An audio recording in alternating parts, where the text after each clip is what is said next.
Hello and welcome to the PaxEx Update, bringing you the top passenger experience news for the week of August 23rd, 2019.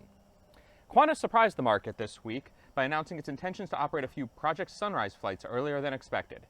The carrier is due 3 new 787-9 aircraft from Boeing in the fourth quarter and will repurpose their delivery flights to help better understand what the in-flight experience will be should it launch service from Sydney to London and New York City in the coming years. Only 40 passengers will be on board, lightening the load enough for the planes to make these historic flights. Both passenger and crew research will be performed, helping to inform regulators and company policies. And while those factors are important, CEO Alan Joyce reminded the world that the financial viability of the routes will dictate the final decision on whether or not to launch. The significant carbon emission impact of these ultra-long-haul flights is also likely to weigh on the decision whether to launch or not. Spotting the financial viability of niche markets is part of airline network planning, and United Airlines is making moves on that front.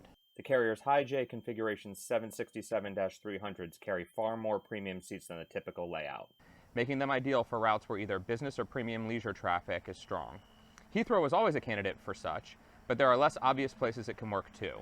Newark to Nice for summer 2020 is one of several routes the carrier announced this week as it looks to maximize that premium revenue. On the connectivity front, SmartSky hit a milestone, beginning the installation of its air-to-ground in-flight connectivity solution on the first JSX, formerly known as Jet Suite X, aircraft. Expect to see the system flying next month, with the company still targeting network activation before the end of the year. Even as Delta Airlines pilots voice concerns about imbalanced growth between the carrier and its transatlantic joint venture partners, the airline is improving the loyalty offerings for small businesses with those airlines. The Sky Bonus program added Virgin Atlantic as an earn-and-burn partner, while also enabling redemption with Korean Air. Finally, wet lease charter specialist Highfly took delivery of its first A330neo last week. The plane seats 353 passengers with a very nice-looking premium cabin and a very tight squeeze 9 abreast layout and economy. Keep up with those stories and more all week long on PaxEx.aero, and have a great trip.